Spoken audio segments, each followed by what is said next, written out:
You can see Sonia Perag. She's been an attorney at law for many years. She started working with the Office of the Opposition Leader in 2009, offering volunteer services really to persons who couldn't afford legal fees.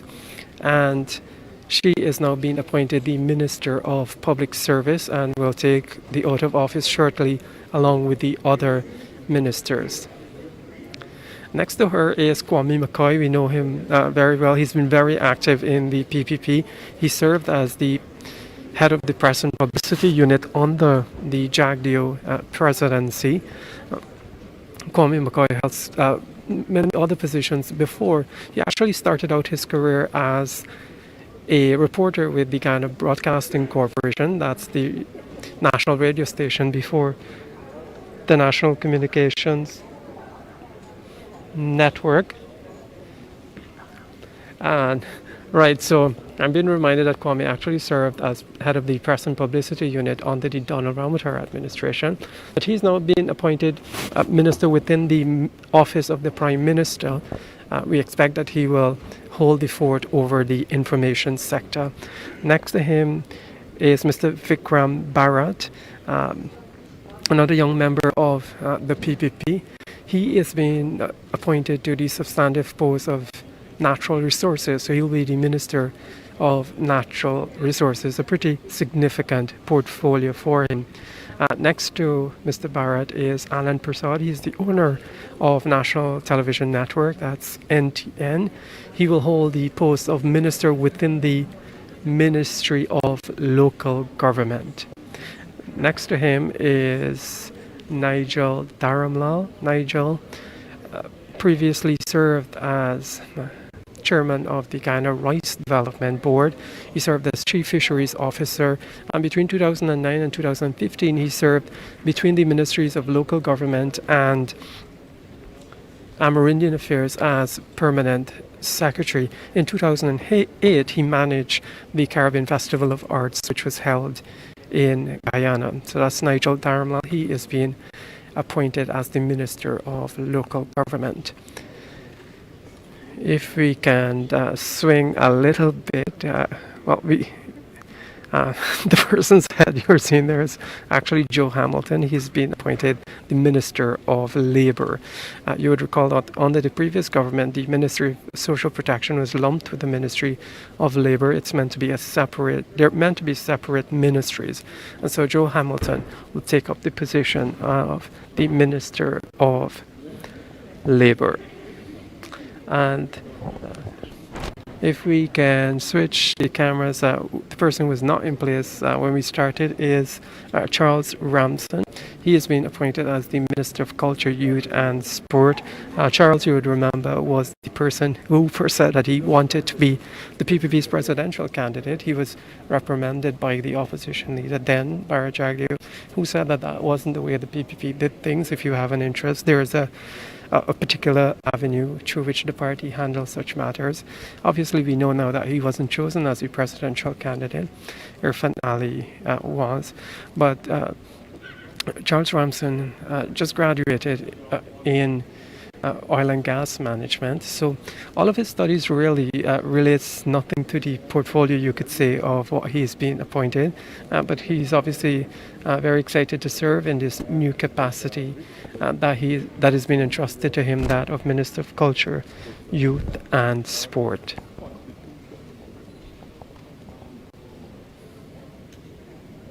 So that rounds up the group of ministers that will be sworn in this afternoon.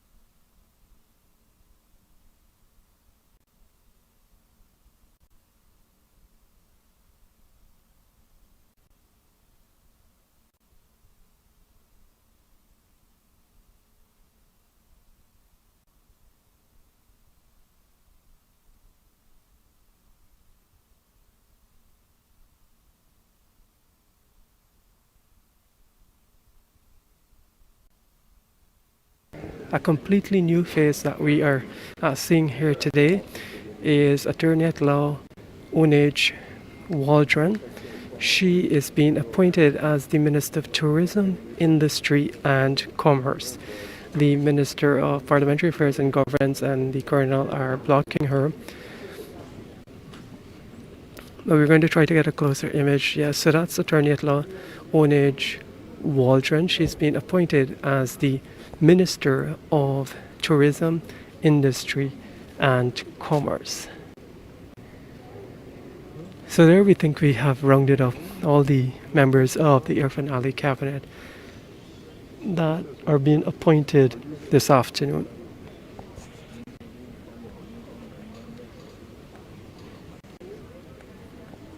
So we are awaiting the arrival of President Irfan Ali, who will swearing the members of his cabinet, all of them that we have rounded out for you. Arriving now is the former Prime Minister, Samuel Hines.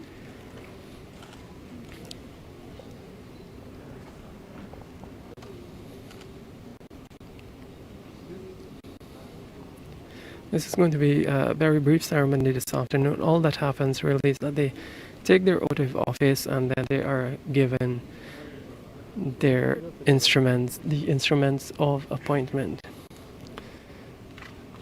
Vice President Dr. Barat has just arrived and will be shown to his seat. Dr. Jagdeo served as the longest president in Guyana, 2009 to 2011, when he had completed his second consecutive term as president.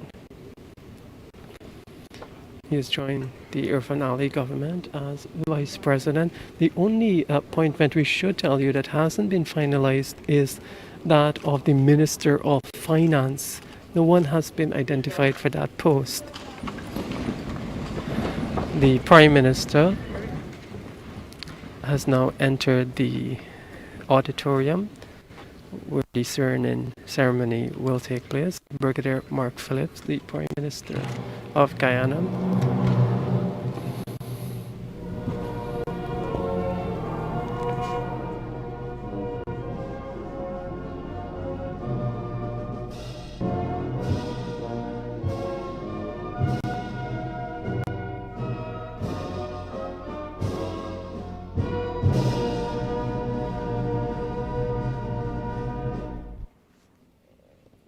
So President Irfan Ali will now arrive in the auditorium to carry out the official functions of swearing in the members of his cabinet.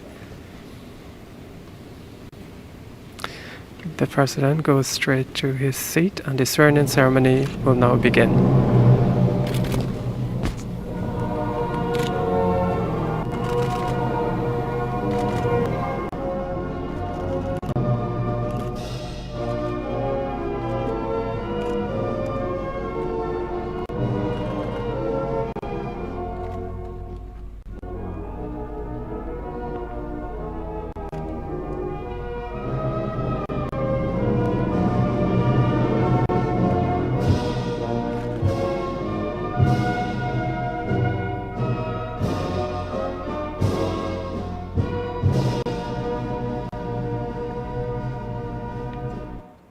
Good.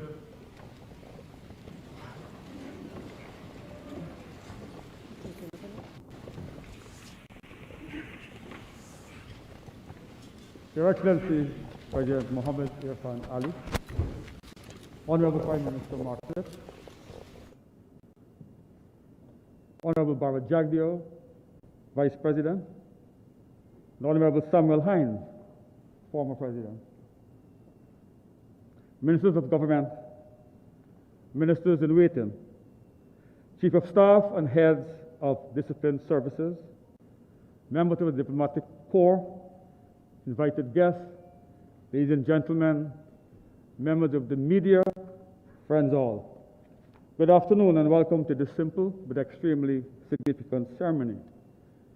This afternoon, His Excellency the President will appoint 19 deserving and qualified members of the Guyanese society to serve as ministers of government and members of his cabinet. These persons will take the oath of office in alphabetical order in accordance with the title of the respective ministries in which they will serve, commencing with the Ministry of Agriculture and concluding with the Ministry of Tourism, Industry, and Commerce. May I now invite Mr. Zulfikar Mustafa to take the oath of office as Minister of Agriculture.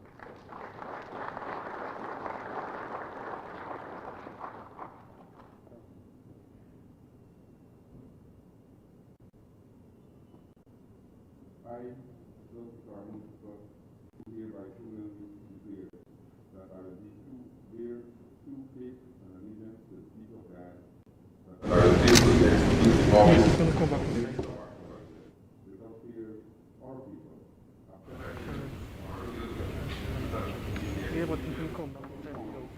That office for the honor, uphold, and preserve the Constitution of the Cooperative Republic of Guyana, and who will create the best of love. Thank you.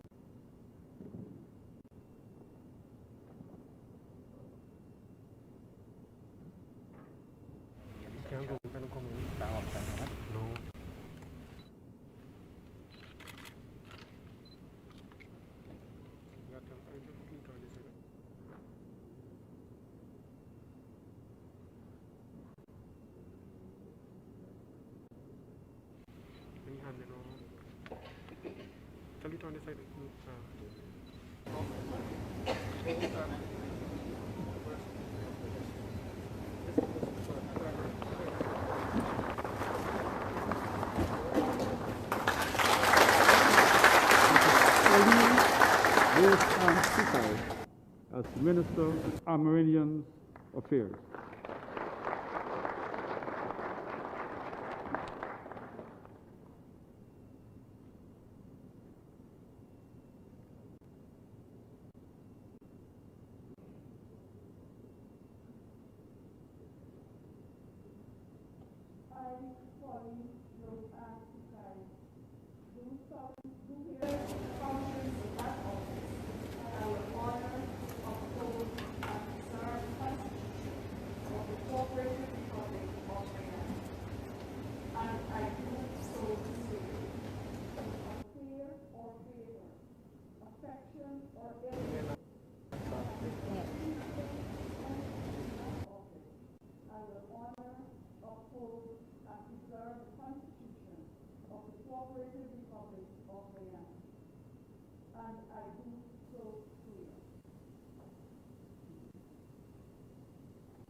Of Minister of Amerindian Affairs. She previously served in this portfolio under the PPP government, so she is returning to that portfolio.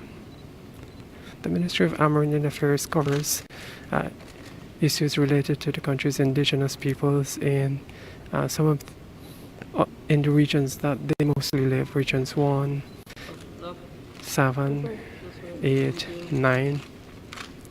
So, Ms. Sukai receiving her instruments of appointment.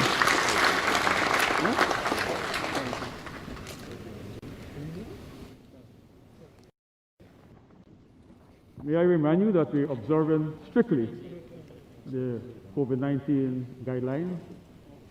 Just keep your mask on and shaking hands, particularly with the President. Charles Shiva Ramsen, Minister of Culture, Youth and Sport. So Charles Ramsen is approaching the desk to be sworn in as Minister of Culture, Youth and Sport.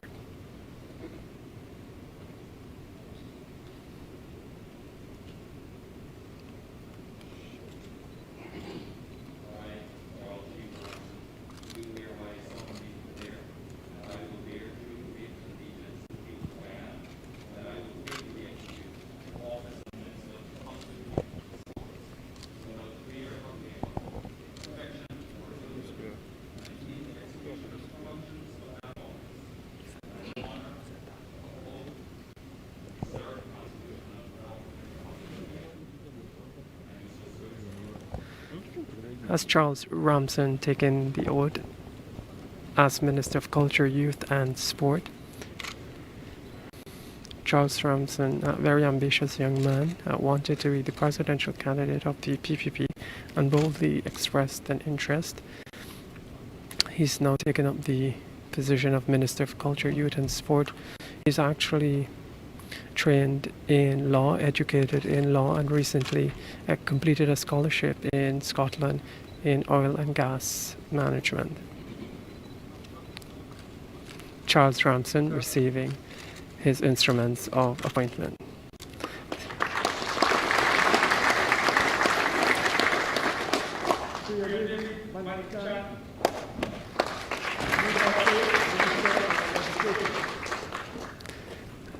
Priya Manik is approaching the desk to be sworn in as Minister of Education. She's returning to that portfolio, of course. It's a portfolio that she had held from 2011 to 2015. Before that, from 2006 to 2011, she had served as Minister of Human Services and Social Security. We should tell you that the reason for the lack of audio thereof is because there is no microphone at the desk, so you can't hear clearly when the ministers are taking their oath of office. This is Priya Manik returning as Minister of Education. Having sworn to the oath, she is now signing the document, which the President will then sign, officially appointed her as Minister of Education.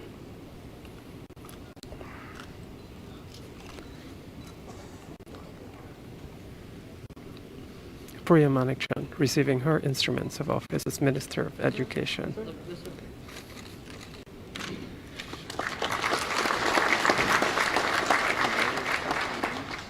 There are strict COVID-19 guidelines in place here, obviously, so everyone is wearing their masks. It gets a bit awkward sometimes.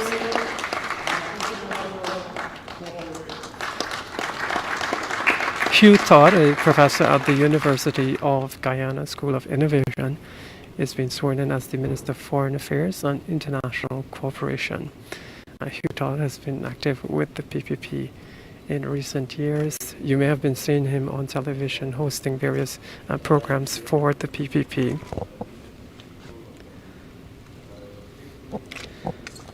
Hugh Todd had taken his oath of office as the Minister of Foreign Affairs and International Cooperation.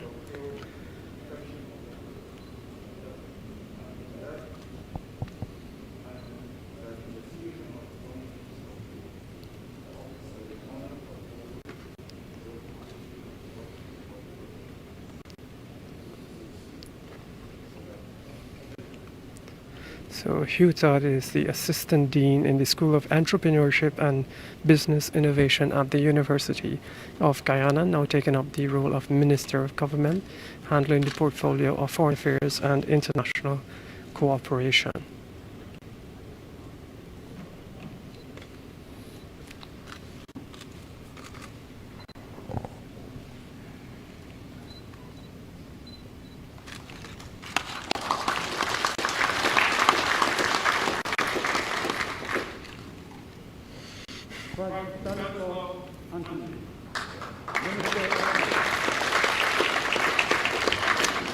Dr. Fern Cantone is now being sworn in as Minister of Health.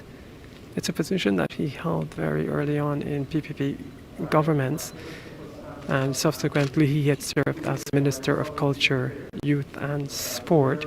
He has now taken up the post again as Minister of Health at a very critical time when the country is battling the COVID-19 pandemic. So we expect him obviously to be leading that charge. The PPP is taking a different avenue from the previous government. They are now moving towards mass testing as a way of trying to control the spread of this disease. there's going to be a lot of focus also on the borders and trying to control those who are coming over, especially Brazil, which is the imminent threat. So there's a lot of work on the hands of Dr. Frank Anthony, now being sworn in as Minister of Health. Dr. Anthony, you would recall, was one of the persons who was in the run-in for the presidency, the presidential candidate nomination of the PPP, but he eventually backed out and Irfan Ali became the candidate.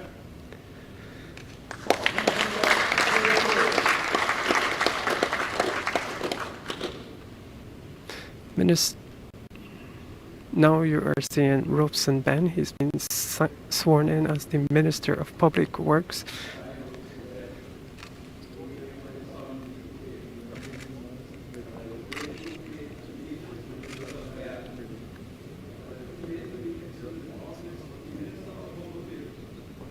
Sorry, my apologies. I had said Public Works. That's incorrect. Minister Ben will serve as Minister of Public Security. My apologies. Mr. Ben previously served as the Minister of Public Works under the Donald Rumla presidency, and then he was appointed Commissioner of the Guyana Elections Commission. So Ramsen Ben being sworn in there as the Minister of Home Affairs.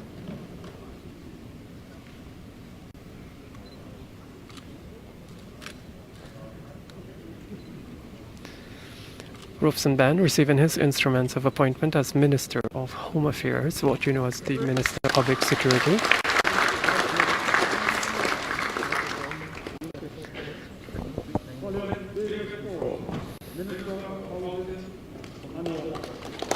Now we are seeing the swearing in of Colin Pearl as the Minister of Housing and Water. Colin is a former permanent secretary in the Ministry of Amerindian Affairs. He's 41 years old. He has been with the PPP for decades.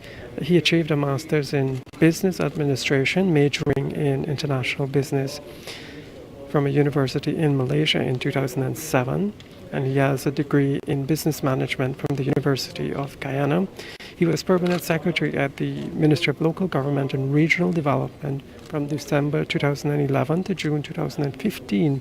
Permanent secretary of the Ministry of Amerindian Affairs from June 2010 to October 2011.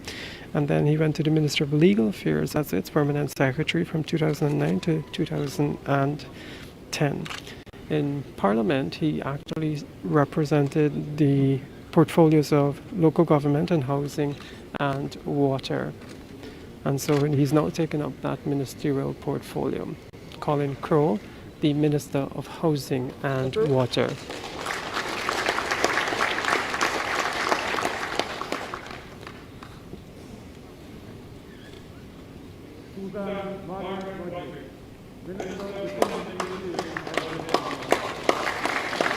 Suzanne Rodriguez, as we've been mentioning, one of the rising stars in the PPP.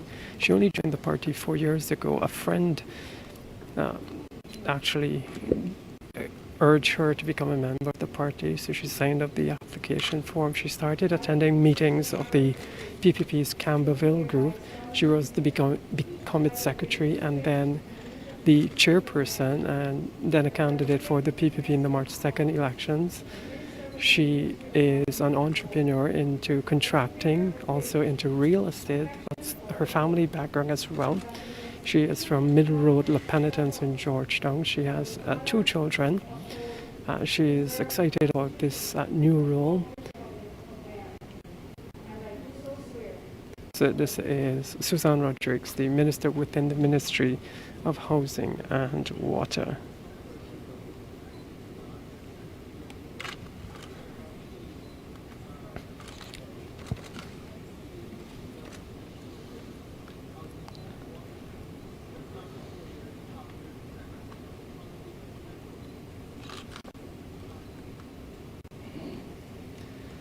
Suzanne Rodriguez, the Minister within the Ministry of Housing and Water, receiving her instruments of appointment.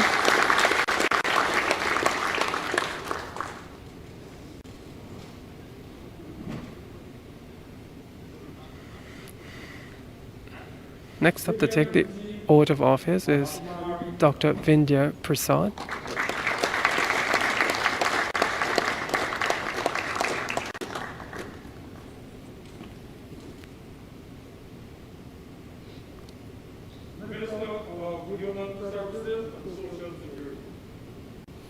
Dr. Vindhya Prasad has been appointed Minister of Human Services and Social Security. Dr. Prasad has been serving in the National Assembly. She shadowed these portfolios while the PPP was in opposition from 2015 to 2019 when the Parliament was dissolved. Dr. Prasad is well known. She's president of the Ghana Hindu Dharmic Sabha, and she has been carrying out various humanitarian and charitable work in addition to her religious responsibilities. She's also been running a volunteer clinic, especially during this COVID-19. She spearheaded a massive campaign to distribute thousands of masks in various communities at the very onset of the pandemic here in Guyana. So she got groups together in various communities, and they contributed the materials and so on, and made thousands of masks, which they also distributed.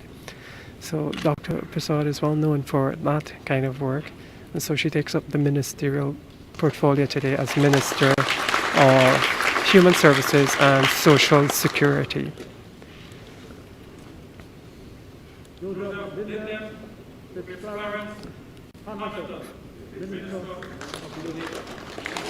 Joe Hamilton, a former member of the PNC, he switched over to the PPP many years ago, has been very vocal about the way the PNC has performed, and very supportive, obviously, of the work of the PPP.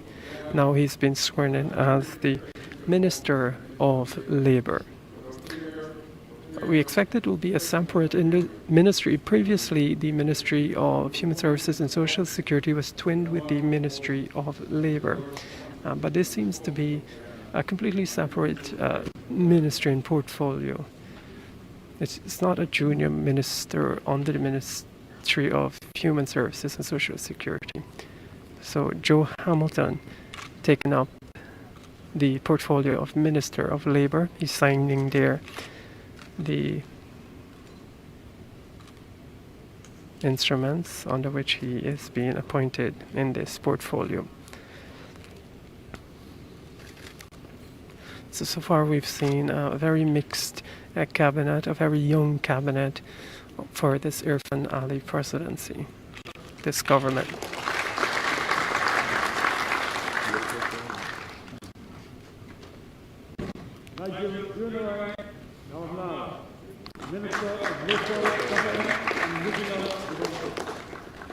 Nigel Darumla approaches to take the oath of Minister of Local Government. Darumla held several positions under successive PPP governments. He served as Permanent Secretary interchangeably at the Ministries of Local Government and Amerindian Affairs between 2009 and 2015. Before that, he served as Chief Fisheries Officer and head of the Caribbean Festival of Arts in 2008. He also served as the Marketing Manager and Chairman of the Ghana Rice Development Board. Nigel is 46 years old. He's from West Coast, Berbice. He has one son. Nigel Darumla there being sworn in as the Minister of Local Government.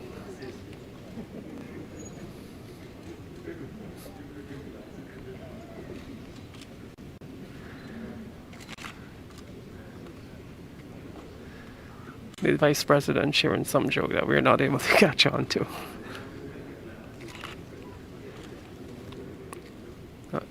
Nigel Darumla receiving his instruments of appointment as Minister of Local Government. He will have another minister to assist him in that portfolio, and that's Anand Prasad.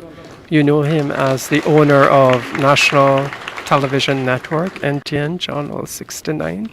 He's taken up the post of minister within the Ministry of Local Government.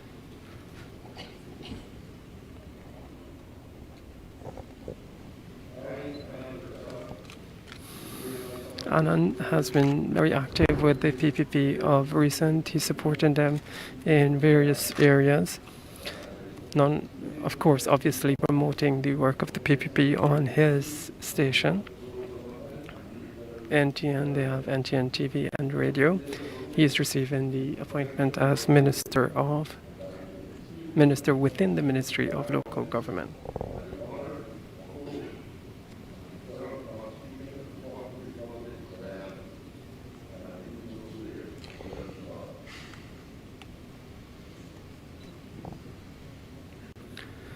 Anand Prasad taking the oath as minister within the Ministry of Local Government.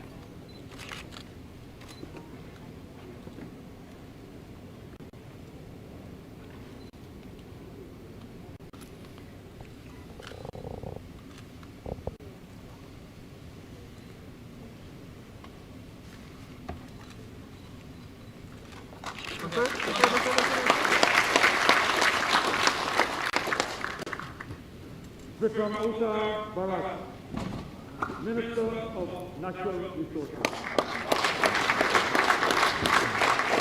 Next to be appointed is Vikram Barat. He is approaching to take the oath of office.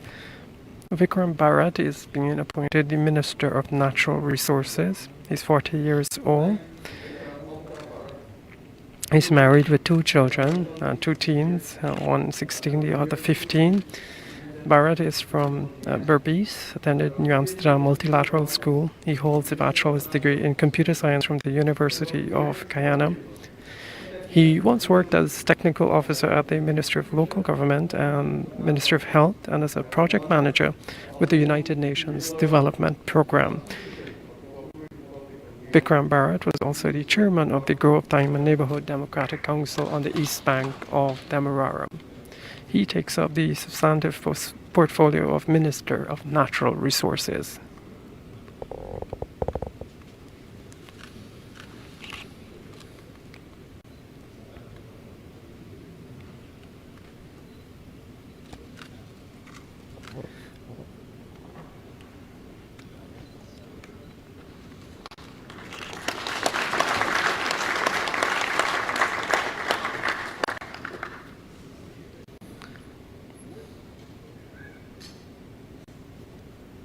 Kwame Mccoy, Minister within the Office of the Prime Minister.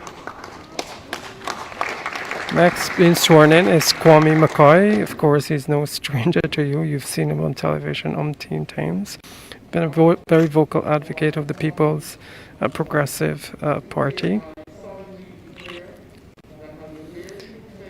Kwame has held several positions in the government. He started off as a reporter actually at Ghana Broadcasting Corporation, which has now been merged as the radio arm of the National Communications Network. He served at the Ministry of Information and later at the Georgetown Public Hospital Corporation in Public Affairs. So he's been sworn in as a minister within the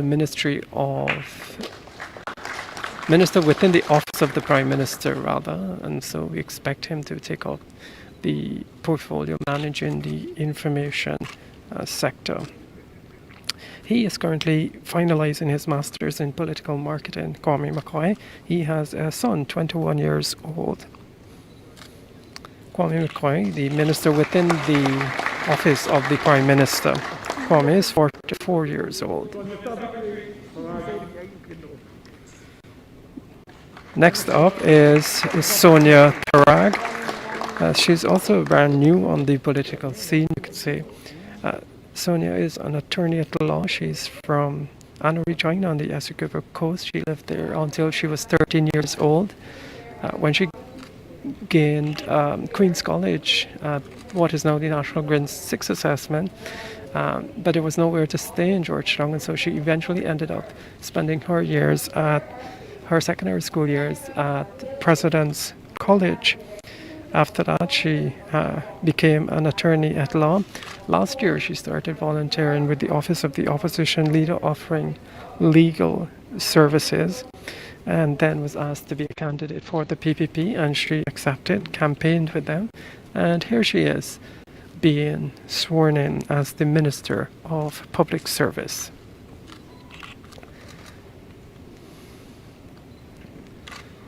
So a significantly new cabinet compared to the last PPP government. If I can do a count, there are just a handful really of ministers who once served in the 2011 to 2015 cabinet of the PPP.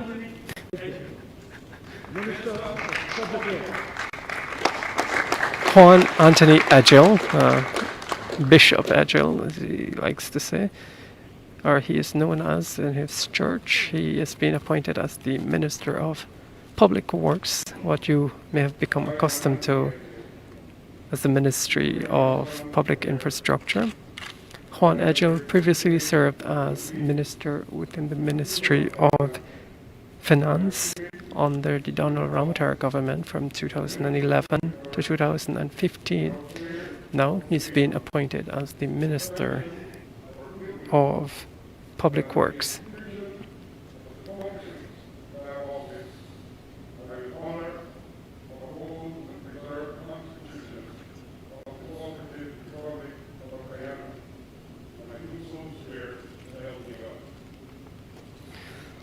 Juan Agil has just taken the oath as Minister of Public Works.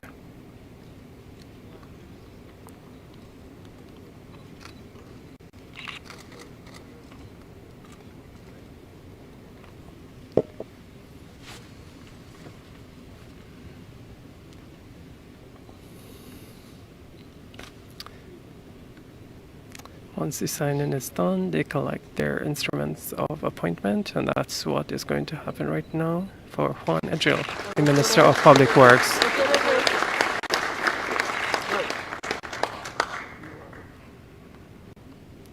The next appointment is Juan Agil's deputy, Deodat Indar.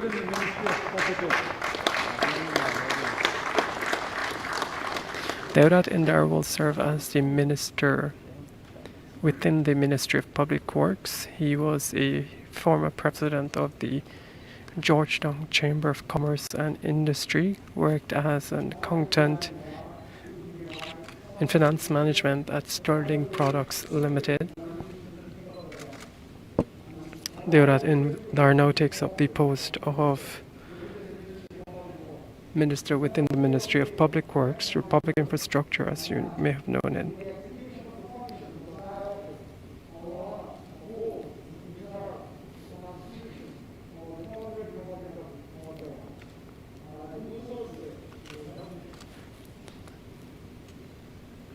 As Deodat Indar taken the oath as minister within the Ministry of Public Works. He will be assisting Juan Agil in that ministry. It's a particularly large ministry. It has more or less always had two ministers handling the responsibilities there. Deodat Indar, the minister within the Ministry of Public Works.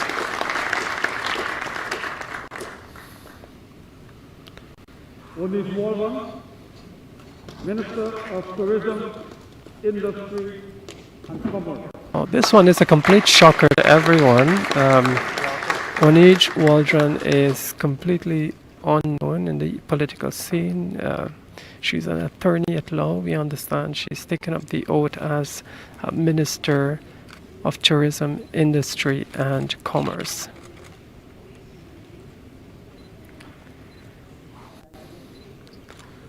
Onij Waldron.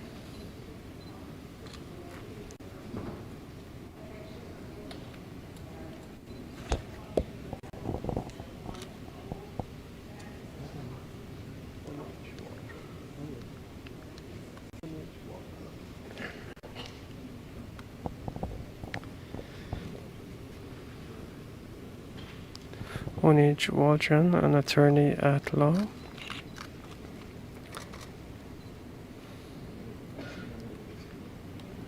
She was one of the persons who was nominated for chair of the Elections Commission by then opposition leader Bharat Jagdeo. She's a former telecoms attorney. Big cheers for her there. So that completes the cabinet of President Irfan Ali. It is now my pleasure to invite His Excellency Dr. Mohammed Irfan Ali, President of the Cooperative Republic of Guyana and Commander-in-Chief of the Armed Forces, to offer remarks.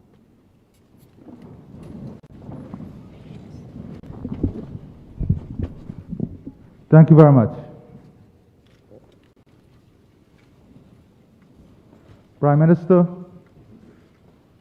Vice President, members of the diplomatic community, our Army Chief, Commissioner of Police, Fire Chief, Director of Prisons, new ministers, members of the media, families, friends, and fellow Guyanese. Today, we have seen a very important event, one in which we have sworn in ministers to function in various ministries who will be responsible for the execution of the programs of our government. These ministers will be held accountable not only by the executive, the parliament, but more importantly, by the people of this country. I expect that this team will be results-oriented, that this team will work in an efficient and transparent manner.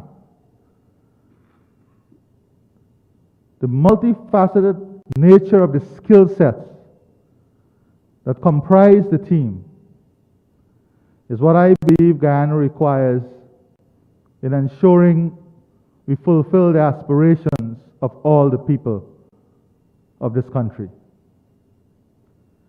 I say to the families of the ministers, sometimes we forget the families. You would have to provide a supportive role. And there will be sacrifices that are required because this job is not an 8 to 4 job. But I am sure that we are all committed to this task in giving our bit in the interests of our country and for the betterment of the Guyanese people. We move swiftly to the appointment of these ministers because there is a lot of work to be done. You would have noticed that we have realigned functions of government to remove duplicity, to make it easier to conduct business with government, to reduce bureaucracy, to improve efficiency, and to ensure that we operate in a cost-effective, productive, and results-oriented manner. That is the focus. The team also provides newness, youthful energy, experience, freshness, and of course, a skill set that are of immediate importance as we tackle important issues of constitutional reform, electoral reform, and other aspects of governance, including reform of the security sector, managing of natural resources, managing of the agricultural sector, and reaching out to every segment of the Guyanese population. That is why you would see that we have private sector experience coming into the government, legal experience, experience in working at various agencies in government, medical experience, educators. It is a multifaceted fusion of experience and skill set that we brought together. And of course, there will be many other important appointments that will be announced shortly, but we have to move swiftly. That is why we had to get this initial phase completed as we work on an inclusive and broadened form of governance that will support the executive, that will be part of the policy framework, formulation, and implementation at the level of the executive. So we'll see many other appointments shortly in various areas of government that will fuse different corners of our society together, different interests of our society together, as we work on bringing our country and giving the people of our country the best possible outcome. So I don't want to be too long, but I want to say to you, congratulations. You have taken, like I did, an oath to the people of this country, and we expect nothing less but a fulfillment of that oath. Thank you, and God bless you all. Thank you.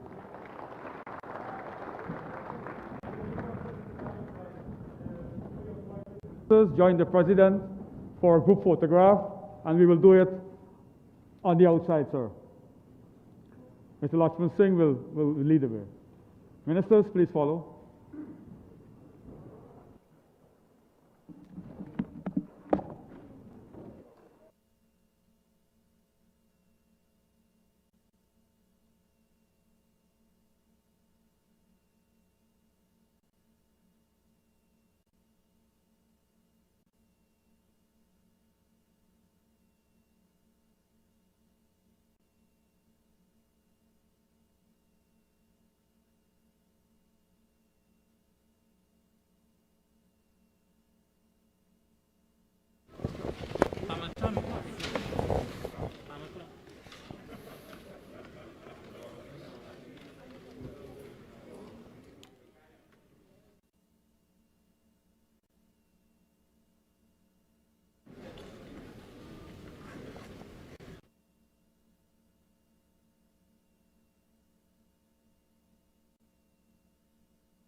So you have just witnessed the swearing in of the government of Dr. Irfan Ali, the 9th Executive President of Guyana. A new cabinet, more or less, if we were to compare the previous PPP government that ran from 2011 to 2015. Some brand new faces, faces that we or you did not know from politics. The last appointment, that of the Minister of Tourism, Industry and Commerce, Munij Waldron, certainly a massive surprise. The cabinet has been filled with young people. The oldest there perhaps being Ramsen Ben, if we are not mistaken. And so this is a new cabinet, a diverse cabinet. You can see different ethnic groups in the cabinet. Like the President explained, he sought to bring in a fusion of skill set and experience to bear when he was considering who to appoint to his cabinet. It's a significantly smaller cabinet than the one we knew under the previous government. There are 19 ministers who were sworn in today. There was no Minister of Finance sworn in, so a bit of curiosity about that. We suppose we will hear a word about that portfolio a little later on. The President saying to these new ministers that he expects them to get to work. He had previously said that he wants no laziness in this government, and that is the task that he has assigned to the various ministers. They have just retreated outside for an official photograph, and after they're done with that, we hope to be able to speak with some of them. But this is Dr. Ali getting the ground running and to put this government in place to tackle the COVID-19 pandemic and the economic and social fallout from that. Many persons are out of a job. The economy has taken a battering. Many businesses were closed for a significant period of time. The economy has not reopened properly. We're not sure when that will happen because they're still trying to control the borders and so on. Like I was saying earlier, the threat from Brazil is the big concern, and how to manage the influx of people from that country. In the interior locations, it's particularly palpable because, one, if someone gets sick, moving them is a problem. Getting them to the city is a problem. We understand that many of the persons who live in that Region 9 area go over to Brazil in order to collect their pension. It's about $200-300 per month, so they don't really want to use that, so they try to get across the border and come over back. So that is a big challenge at the moment, dealing with the COVID-19 pandemic, and this government in place would have that obviously as their priority. The president mentioning that he will make subsequent appointments, not ministerial appointments, but we expect appointment of key government agencies in a very short while. This new cabinet that was sworn in this afternoon will have a official inauguration. You know, the event that comes with pomp and ceremony on Saturday, and we will of course cover that live. Is just an event of celebration really to inaugurate the new government. So this afternoon we had the swearing in of 19 ministers of government. The only one missing is the Minister of Finance. So momentarily we will try to get we will try to have a conversation with some of the ministers of government. They are outside taking an official photograph, and so we will await their arrival so that we can get a few comments from them, just their initial thoughts on this portfolio that they have been assigned, the various portfolios that they have been assigned.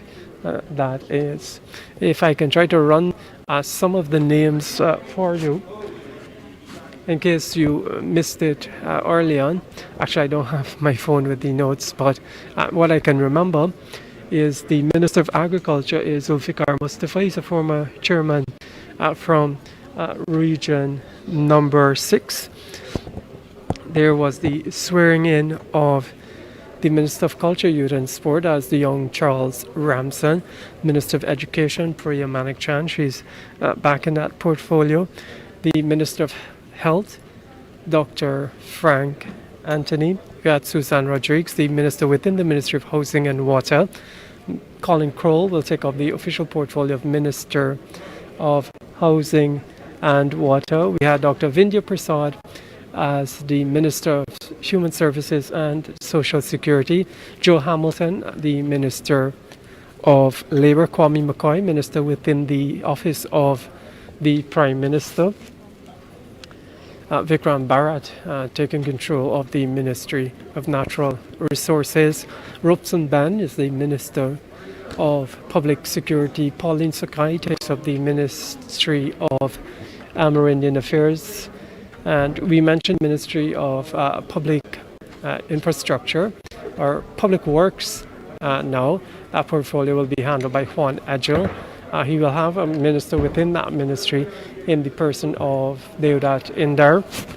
The new appointment of the Minister of Tourism, Industry and Commerce is Unij Waldron, an attorney at law. And so those are the appointments that were made this afternoon. I may have missed one or two. Sonia Perag, the Minister of Public Service. I'm trying to remember them in the seats that they were in.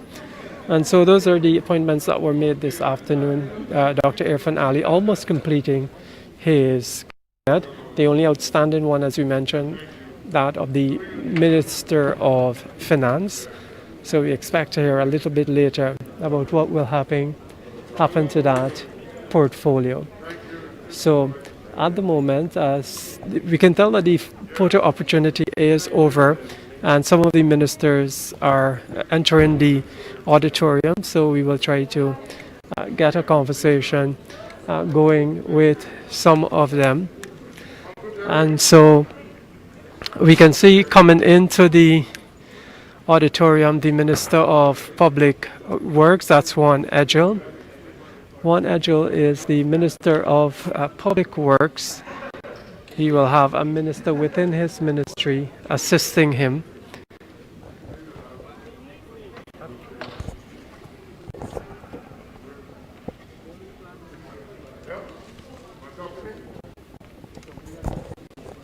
So we can talk now live with the Minister of Public Works, Juan Edgell. Minister Edgell, obviously work in government is not new to you, but this portfolio certainly is new. Could you give us your thoughts on how you expect to undertake it? Well, while it's technically a new portfolio, the responsibility that I held before as the minister within the Ministry of Finance, where I managed the government's capital budget and took care of the public sector investment program, did bring me almost on a day-to-day contact and interaction with the ministry that I'll be now heading. If you read our manifesto, that ministry, the Ministry of Public Works, will be tasked with bringing to the people of Guyana the government's developmental agenda and the transformation projects.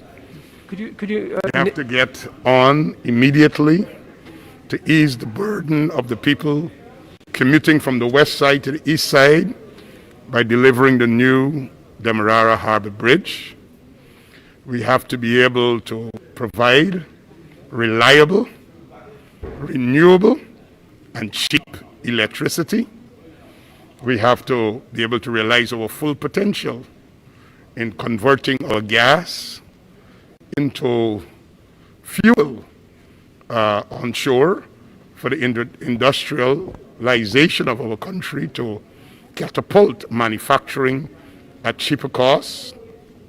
We have to secure our sea and river defenses.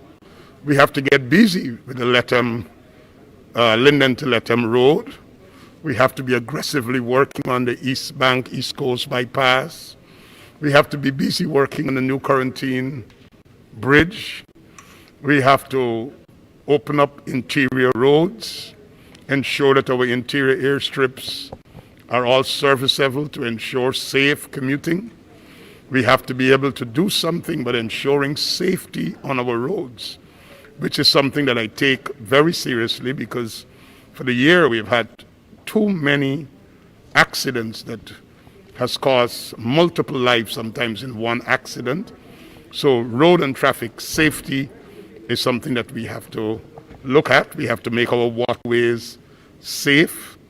Our airports must be able to provide the kind of a service to ensure that Guyana is on the map, providing all the necessary amenities to facilitate regional travel. Guyana should be a hub that links Caribbean to South America, opening up new markets.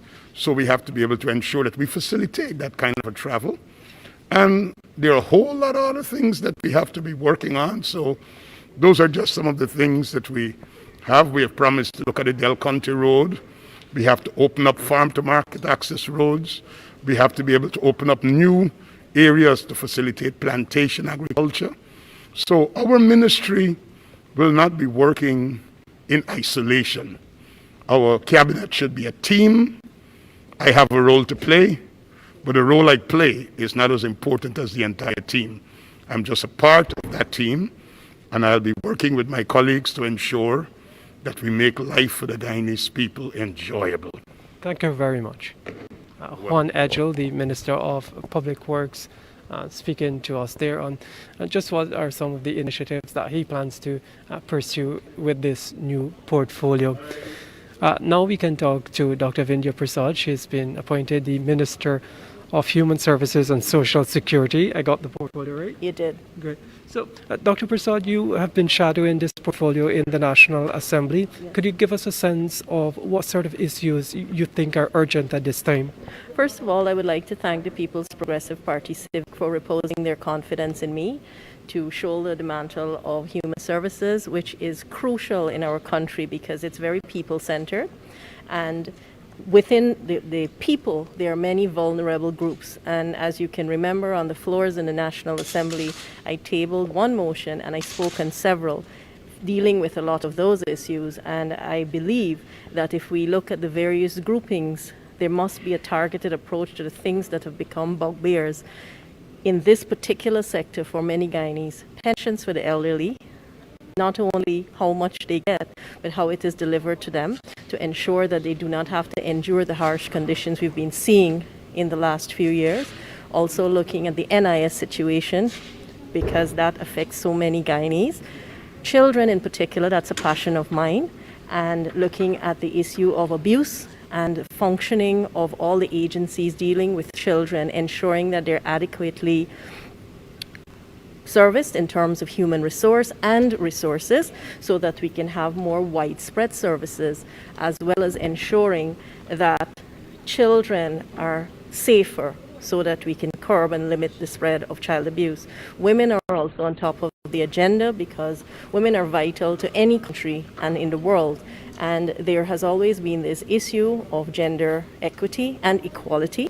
So that will occupy center stage as well, ensuring too that women, aside from the burning issue of domestic violence, which will be dealt with, women are adequately looked after in terms of occupation, training, ensuring that they're given a space and a place, a voice.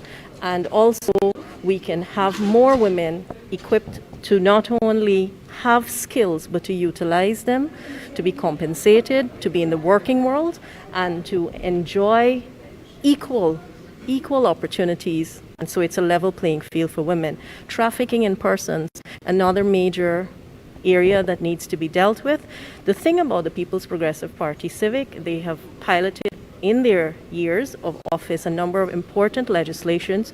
So to look at the legislations, revamp them if they need to be, tweak them so they're current, they're active, and also look at various treaties that we have signed on to ensure that whatever we do would be in alignment with those things. There are also the SDGs. So those will also guide what the ministry does. So there are a number of critical areas, Neil, and I think first it is for me to get more familiar on the inside.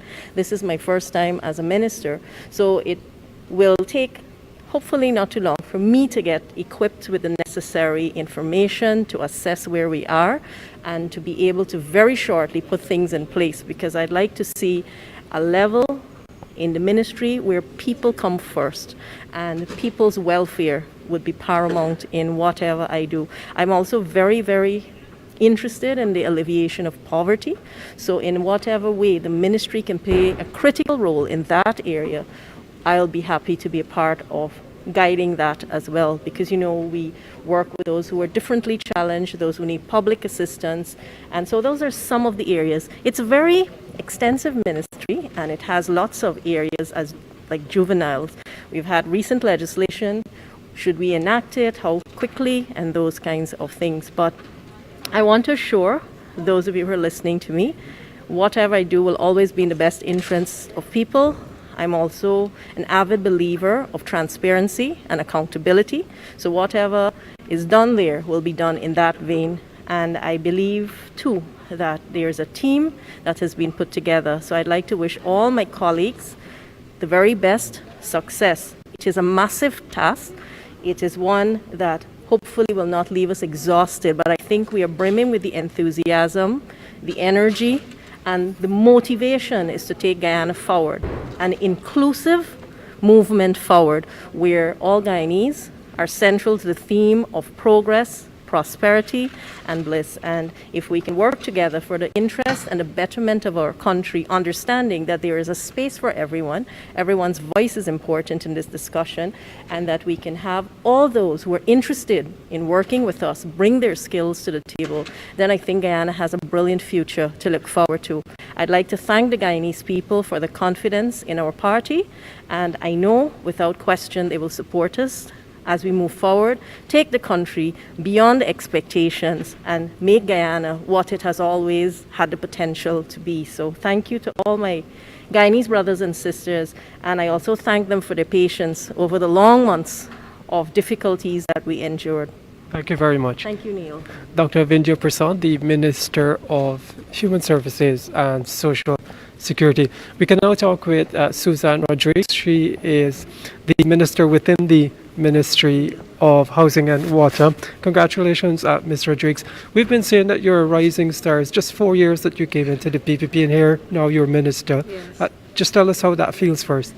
Well, I'm very pleased that as a young person without a political background or without connections or family members in the right places, that I can step out of my comfort zone and into a political party that welcomed me with open arms, and that I made an honest contribution, that I worked hard, that I gave my ideas and they were accepted, my efforts were respected, and of course you can see that it was rewarded. And this is very encouraging, not only for the young people within our party and within government, but young people in Guyana generally, that they can see that, you know, there is potential out there, and as long as you work hard and you're committed, that you can become anything you want. Great. Of course, you've been in the private sector your whole life. You're now in government. I know it's been a very short time, but have you had time to think about what are some priority areas you'd like to dive into? Yes, well, there was no indication before that I would be given this portfolio. I do have a construction background and real estate. And so, you know, when I met with the president yesterday, he said, you know, I'm giving you this because I know you're a hard worker, and you know, and he said we have to be results oriented, which is what he said today, and what we've been saying throughout the campaign, that we have to deliver. We don't have a choice. I mean, it's very difficult now with the economy that we've inherited, but we're not going to make excuses. We're going to put our shoulders to the wheel, and we're going to ensure that we deliver for the people of Guyana. Thank you very much. Thank you. Suzanne Rodriguez, the Minister within the Ministry of Housing and Water, talking to us there. Of course, we'll hear much more from her as we go along. So now we can talk with Pauline Sakai. She's returning as the Minister of Amerindian Affairs. Minister, can I ask you first, at this moment in the interior communities, there's the huge problem of COVID-19 and the social upheaval that has caused. Have you had time to think of how you could address that? Well, over the last 5 months, since the COVID started, we've had a task force, which we've all been contributing towards supporting not only the hinterland, but nationally. Very recently, I've sent in some masks to North Pacaraimans because they seem to, Region 8 just had 2 cases, but we're now waiting for it to explode. Of course, we have information about what is taking place in Region 9 and elsewhere, Region 7, Region 1, and His Excellency has quickly put together a plan of action which they're quickly working on, and I believe that comprehensively we have to deal with the national COVID issue that is, like you said, is going to cause us some serious setbacks if we don't deal with it now. And what are some of the other priority areas you're thinking of for your ministry? I mean, you've been there before. There might have been things left undone. What are you thinking of at this time? Well, one of the major issues which, you know, concerns Amerindians is the matter of land. We would all recall that the in our government, in our previous tenure, we had been able to put together and commit funds to pursuing the completion of the land project, whereby we were expected to have all the lands titled that were applied for by Indigenous people, the extension, but there's been a setback, there's been a pause on it, more or less, and I intend to resume a much more robust attention to completing that project. Of course, we have the gross neglect over the last 5 years, which we'll have to work to transition into much more ease for the hinterland communities, which includes overall Amerindian villages. We've got to deal with that immediately. In the more long term, we have to examine issues like, are we going to expand on the housing project? We have to, I suppose. Youths and development and youths and jobs is something that we'll have to look at. And I always believe that the empowerment of the people is going to greatly help in any national drive to bring on par those who are in a lesser economic position. And therefore, we will have to look to see how we will continue to invest in the area of entrepreneurship, whereby we've started a project where communities were provided with funding to start projects. We'll have to continue that because that provides income, it provides a source of livelihood, it promotes food security, and of course we'll deal with the tourism issue too. That's also a very positive, and the potential in that area is great. We need to continue to address that. So there are many, as you said, potential areas that we will have to continue to work in. And of course, we have to transform the lives of the people. Thank you very much. Thank you. Thank you very much. The Pauline Sakai, the Minister of Amerindian Affairs, she's returning to that portfolio. Now we can talk with Minister of Education, Priya Manik. Ms. Manik, you return into this portfolio. I have to ask you about, I suppose the first thing that you'll try to address is the reopening of schools after what COVID-19 did. Yeah. Any thoughts initially on how you plan to address that? Well, thank you very much for the warm congratulations. What COVID-19 is doing. So, the thing of paramount importance right now is going to be what we do when schools should have been reopened. Do we open? And if we open, how do we keep our children and our teachers and their families safe? Do we not open? And if we don't open, then how do we continue to engage our children? So the balance is going to be with their constitutional duty to be educated, a right to be educated, and our duty to keep the population safe. And it's going to be it's never going to be easy. We're going to make sure we use science and medicine and the statistics at hand and the stories around Guyana to determine what to do. Like every other country, it's not going to be an easy question to face. But I think important is that we get out information to our parents and teachers. And so that's going to be the first thing we do. And it's probably not going to be resolved within a day because, we really have to check. If you look at various countries, some countries have opened very successfully schools like Denmark and so on, and they've used the bubble method where you have no more than 12 children appropriately distanced, masked, hand washing and all that, and then and they've done very well with that. But then Israel did the same thing, moved from the bubble method 2 weeks after they opened, and their numbers went through the roof, with large numbers of children and teachers being infected and or quarantined for being suspected of being infected. Guyana, bubble method sounds really nice on paper, but could our schools accommodate that? So we have to make sure we use the science of what we know about COVID, along with our statistics here and our realities about classrooms and spacings and the availability of clean water to wash hands and all that. So those would be some of the considerations we're going to be looking at, but that is of paramount importance right now to us. I hate to put you on the spot, but realistically, do you see September schools reopening? Right, so it would be really precipitate for me to speak about that right now. I know as a parent, I'm extremely concerned that very concerned. And if I have that concern, I can only imagine every single other parent has that concern. And definitely our teachers must be worried. So we know that we need to answer those questions to people very early so that they know what they're doing, because we're not unaware too that when children go to schools, you have this thing where parents work and their kids are at school. If they have to stay home, then parents would need to make arrangements who are going back to work and so on. So we know it's something we need to address early, and it will be addressed early and with the best information we have to keep our population safe. Other priority areas you can talk to us about? Well, Neil, we have huge priority areas like curriculum reform and so on. We're teaching way too many things too early, and we're not sure if, well, I'm not sure if that those subjects and the content is relevant to Guyana today and what we expect Guyana to be in a few years' time, given our new realities and so on. But honestly, those things are miniature compared to the COVID and addressing that. So, because it's not only addressing COVID, look, our children have been home for 5 months now.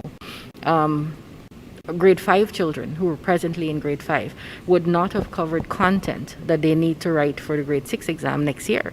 So this goes all the way into 2021. So it's a very wide, it has affected the education sector very widely, and it needs to be properly thought out, whatever we do. All right, thank you very much. You're very welcome. Priya Manik, the Minister of Education, talking to us of just how she envisions tackling COVID-19 at the moment.